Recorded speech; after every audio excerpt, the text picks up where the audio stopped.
Welcome to Whisky.com, where fine spirits meet. My name is Horst Lüning. I'm the master taster of Whisky.com, and this is my son Ben. And today we have a look at the last of the three extra matured from Glenmorangie. We had the Nectar d'Or and the La Santa. You find those videos online. And today we're looking at the Quinta Ruban. The Quinta Ruban is a portwood finish. The extra matured range is always Glenmorangie Original, which is also known as the Glenmorangie 10. So 10 years of maturation in a bourbon cask. And that means you have 10 years and then you have the extra maturation. And this time it's in ruby port pipes. It's 46% ABV, which is quite a good point.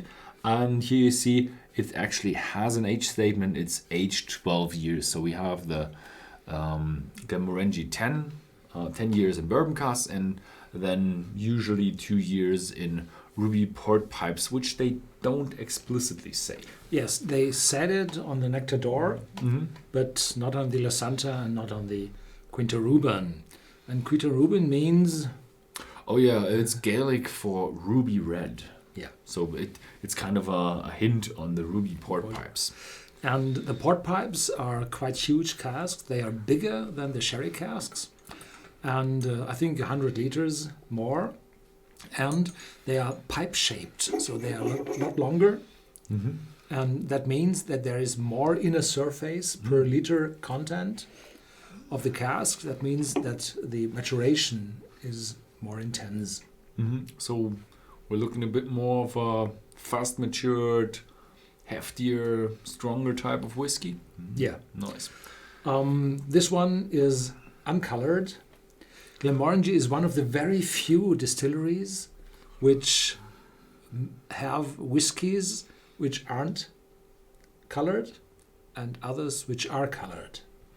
I talked to them and they said, well, the market demands for that. And yeah, this one is uncolored. This is uncolored and it's really huge. It's red. It's just very red. So it's mahogany red. Yeah, they probably don't wash out the port pipes. Who would? they really just leave them in. So you typically can say the cheaper ones from Glenmorangie have color in it, and the more expensive not. It's not written on every bottle, so in some countries in the world it's definitely a must to write it on, and in most of the countries not. So you can't definitely say on the back that's it. Yeah. In Germany we really have to. We really have to. And the Danish. The problem is when you get imported goods from different countries, and the people in that country don't have that rule, then they slip on the sticker like with Farbstoff, which is like with coloring, and it's like, oh yeah, it's a German sticker.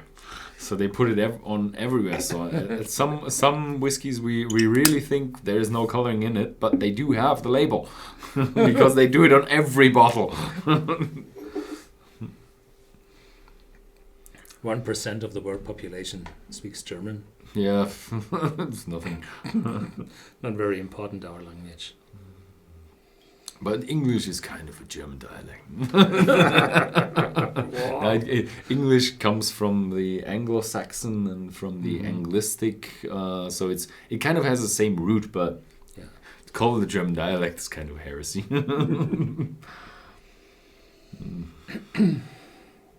So this one is dark. This is heavy. This is full. This is a lot more intense than the La Santa, which had been smooth and fruity and sweet. And this one is hefty, dark, mature. Figs, dates, resins, dried fruit. Down to sandalwood, a woody note in it. Aromatic woody note. The 46%, I'm not able to say it's sticking out. No, it's well bound in it. Really good. Some nutmeg probably. Yeah, that's it. Yeah. I do get similar things. I do have no sweetness at all. A lot of chocolate, really bitter chocolate, but it's silky smooth, bitter chocolate with a hint of wood and just a pinch of spiciness. Silky, soft, bitter. Yeah. Well, good sequence. How do you explain this? You do realize it's a Glenmorangie, and you know, with a Glenmorangie, it doesn't have any edges, and it's just pleasantly smelling. But some tangerine notes in it. But citrus notes. For me, the bitter chocolate just is overwhelming. That's the main ingredient here for me. It's not dark chocolate. For me, it's not yet bitter. No. Nuttiness. There's just too much cacao in that chocolate. Okay.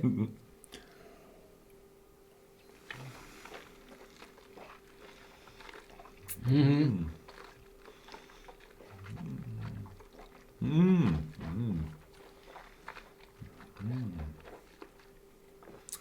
Silky, juicy, clementine, and then woof, cask. Really strong, intense cask.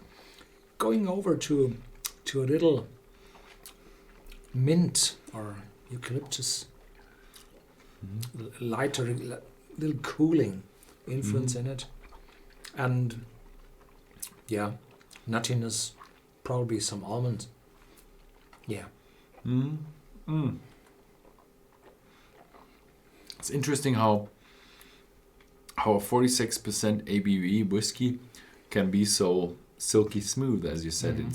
It's really silky smooth around your tongue. Probably not if you're a beginner, but when you're like an intermediate, you do get a lot of silky smoothness. Also, I do get a lot of chocolate in there. Also, bitter sweet chocolate with a hint of nuts. And in the very, very back, you do have just a little bit of mint, like a peppermint chocolate, but very, very faint.